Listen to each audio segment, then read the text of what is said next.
Do you ever wonder why your jazz solos don't sound authentic? Well, it's probably because you don't know how to use bebop scales. These scales were used by the master jazz musicians of the bebop era, including Charlie Parker, Bud Powell, and Dizzy Gillespie, and they're incredibly easy to play. In today's lesson, you'll not only learn these scales, but the best exercises to master them and how to use these scales in your jazz playing. So let's say you wanted to solo on Fly Me to the Moon.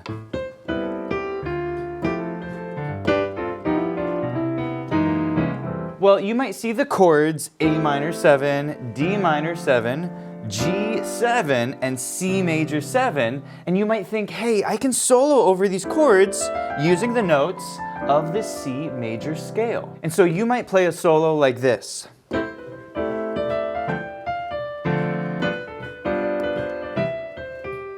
But if you use bebop scales, you can get a way more interesting sound. Check out this solo.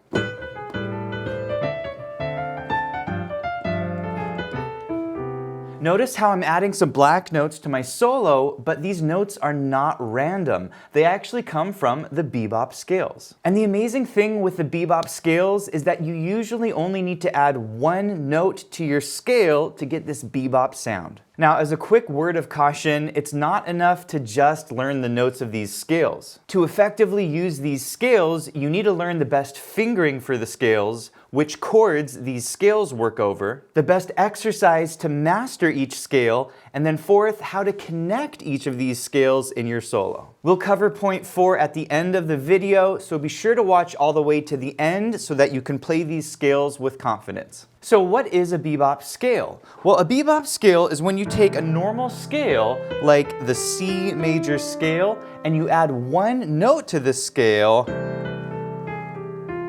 like that. Now you might be thinking, Johnny, why do we add a note to our major scale to get that bebop sound? Well, if you played the normal major scale coming down, you end up with non-chord tones on your beats. And here's what I mean. If you count it, 1, 2, 3, 4, notice on beats 3 and 4, we have an F and a D, which don't really go with the chord. But the bebop scale fixes this by adding a chromatic passing note, this A flat. This makes it so that our chord tones line up on the primary beats. So now we have 1, 2, 3, 4, 1. In other words, the E and the G are lining up with the chord tones. And so this sounds a lot better. So now that you understand how bebop scales work, I'm going to teach you the 3 essential bebop scales. But before we do this, if you're enjoying the lesson, please hit the like button. And if you're new to the channel, be sure to subscribe for more videos just like this. All right, the first bebop scale that you really need to know if you want to play in this style is what's called the major bebop scale. And so let's say you had a chord like a C6. It's kind of a jazzy chord. Well, what you want to do first is start with your standard scale. And usually on a chord like this, you would play your C major scale. So it's all white notes. Next, you're going to add that chromatic passing note. So instead of playing the ordinary C major scale, you're going to add an A flat to it. And now the rest of the chord tones will line up on the main beats. So the way to think of this scale is I'm starting on the root, the 1, and I'm going 7, 6, flat 6, 5, 4, 3, 2, 1. In other words, the formula for this scale is a major scale with a flat 6. Now, you can add other chromatic passing notes to your major scale, and you can still get a bebop sound, right?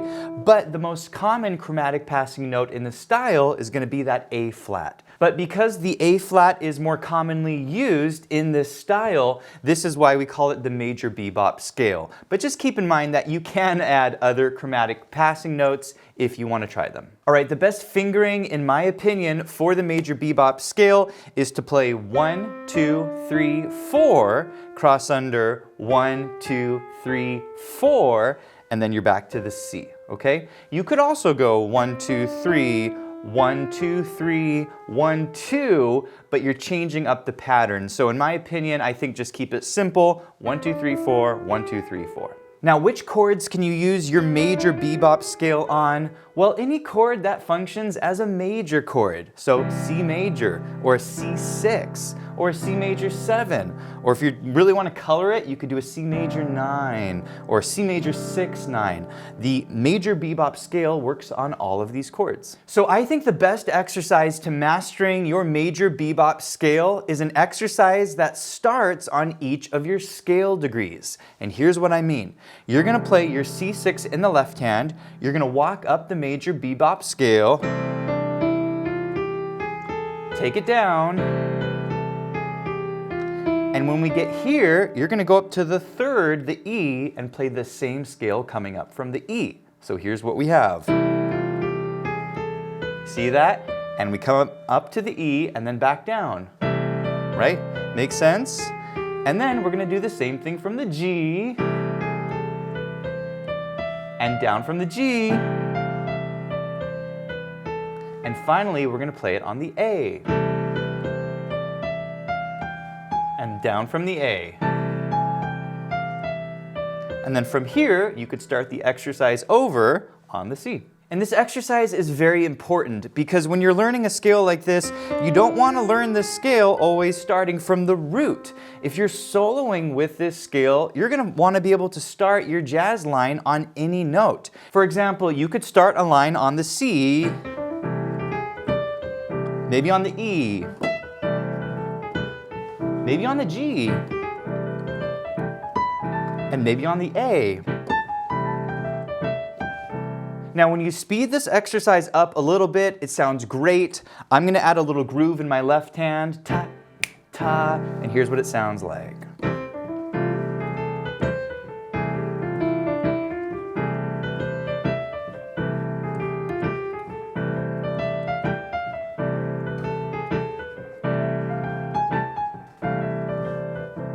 All right, the second bebop scale that's very important to learn is what's called the dominant bebop scale. And so let's say you want to solo over a chord like a C7.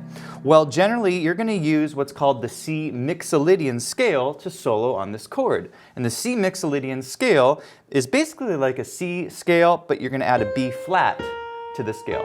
Okay, so this is your C mixolydian scale, but once again, we have a problem. Notice that if we play the scale down, 1, 2, 3, 4, on all those primary beats, we have non-chord tones. So we can fix this with the dominant bebop scale, which sounds like this. Okay, basically what we're doing is we're adding a chromatic passing note on the B natural, okay? And so now all of the chord tones line up with the primary beats. 1, 2, 3, 4, 1. And so it sounds a lot better. The formula for the dominant bebop scale is that you're going to play the mixolydian scale, but you're going to add a chromatic passing tone on the natural 7. All right, I think the best fingering for this scale is the same as the major bebop scale. So I recommend 1, 2, 3, 4, 1, 2, 3, 4, and then you're back to C. Now, which chords can you use your dominant bebop scale on? Well, basically any chord that's functioning as a dominant chord. So if you have a C7, you can use this scale, or a C9, or a C13, or if you made these sus chords, like if you had a C7 with a sus4, or a C9 sus4, or a C13 sus4. The C dominant bebop scale works over all of these chords. Now, as a quick word of caution, if you play an altered dominant chord, like if you added a flat 9 to this chord, then I don't recommend that you use the dominant bebop scale because you have a flat 9, and the dominant bebop scale has a normal 9. So if you have an altered dominant scale, you're typically going to use a scale that uses the altered notes. But if you have a non-altered dominant 7th chord, then you can usually use this dominant bebop scale. Now, I think the best exercise to mastering your dominant bebop scale is to play the scale starting on each of your chord tones. So very similar to the exercise that I taught you earlier, except you're going to use some different notes. So here's how it works. We're going to take a C7 in our left hand, and we're going to play the dominant bebop scale in our right hand going up. So we have and then we're going to play it down from the C. And then we're going to play the same scale starting on E. And then down on E, makes sense? And then on the G, and down on G, and then on B flat. Makes sense? And then finally, after the B natural, you could play the scale continuously up the piano, starting on C again. Now you might notice that my fingering is changing as I play these scales, and that's actually something that I recommend that you do. In other words, I don't recommend that you get locked in to one way of fingering these scales, because when you're actually improvising jazz, your fingering is going to change up, meaning that sometimes your thumb's going to be on the E, other times your middle finger might be on the E, and so you really want to practice having versatility in your fingering. That way when you go to solo with these scales, you're comfortable using different fingers on each of the notes of the scales. All right, if you speed this exercise up and you play a little groove in your left hand, it sounds really nice. Check it out.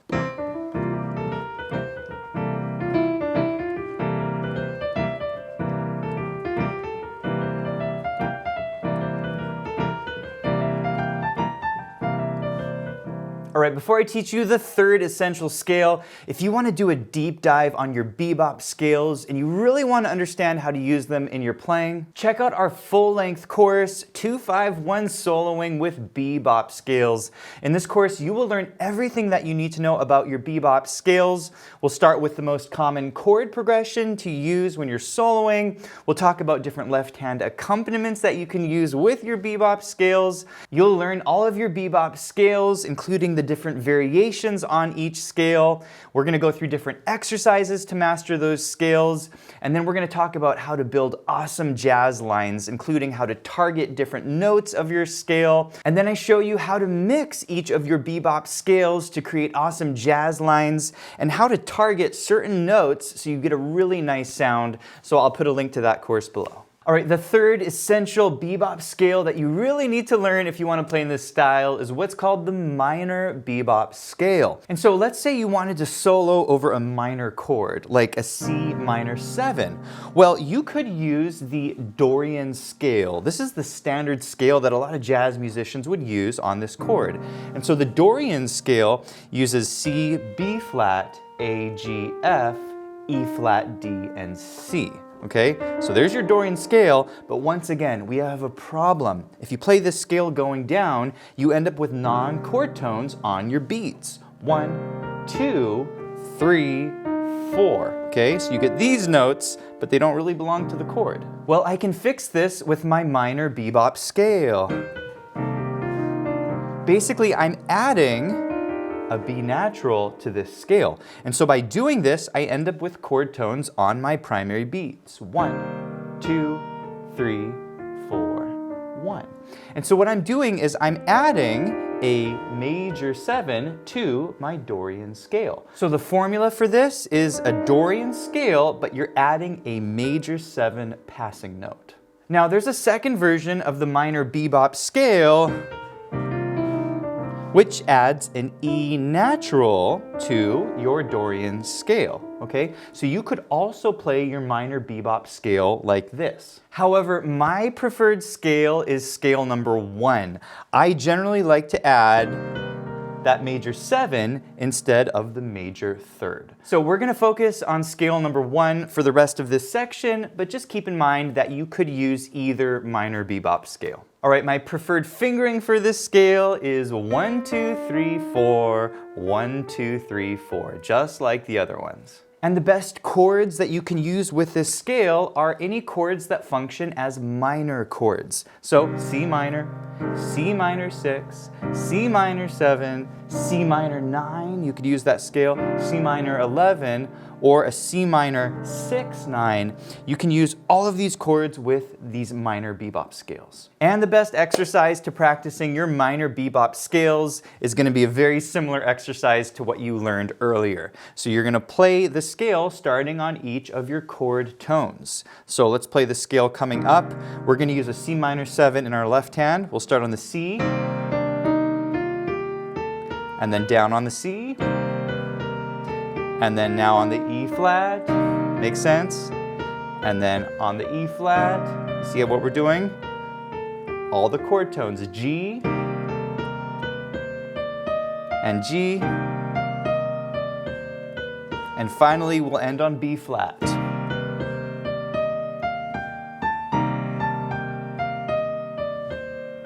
All right, I want to briefly mention a couple other bebop scales that you might want to use in your playing, and one of the scales is what's called your bebop melodic minor scale. And if you were soloing on a minor chord and you wanted to get a melodic minor sound, well, you could turn your melodic minor scale into the bebop melodic minor scale by adding an A flat to this scale. So now we have the melodic minor sound, but it's a bebop scale. Same with the harmonic minor scale. If you wanted to solo using your harmonic minor scale over a C minor chord, well, you could turn this scale as well into a bebop scale by adding a B flat. So now you have... All right, the last thing I want to show you is how to connect some of these scales in your piano solo. So let's say you're playing a 2-5-1. It's the most common jazz progression. You'd have a D minor 7, a G7, and a C major 7. Well, the bebop scales you would use on each of these chords are D minor bebop. You're adding the C sharp. You'd use G dominant bebop. Okay, you're adding the F sharp, and then C major bebop, you're adding the G sharp. So here are 3 examples of different lines that you could play using each of these bebop scales.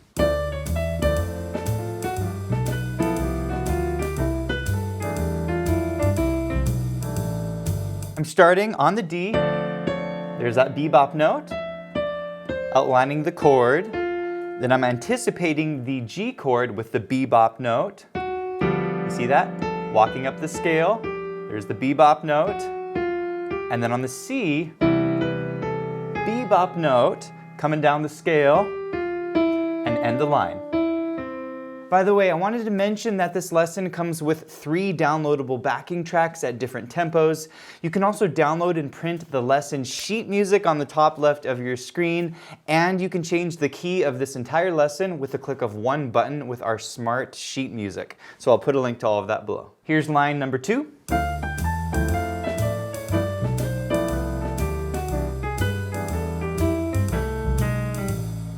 I'm starting on the D chord, walking down the notes of the scale.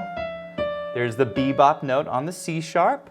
This is the G chord. There's the bebop note, and I'm using the C chord. There's the bebop note.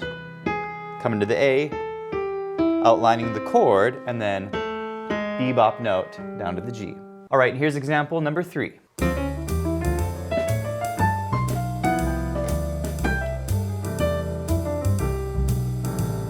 So I'm starting on the C, bebop note, bebop note. On the G, bebop note on the F sharp, kind of ending my line there, and then I play a line coming down, bebop note, and I just end my line on the G. Hey, thanks for watching, and if you enjoyed the lesson, please let me know in the comments. Also, be sure to check out pianowithjonny.com. We have over 1,000 step-by-step lessons, a great learning community, live learning events, and a ton of other resources. So be sure to check it out, and I'll see you in the next one.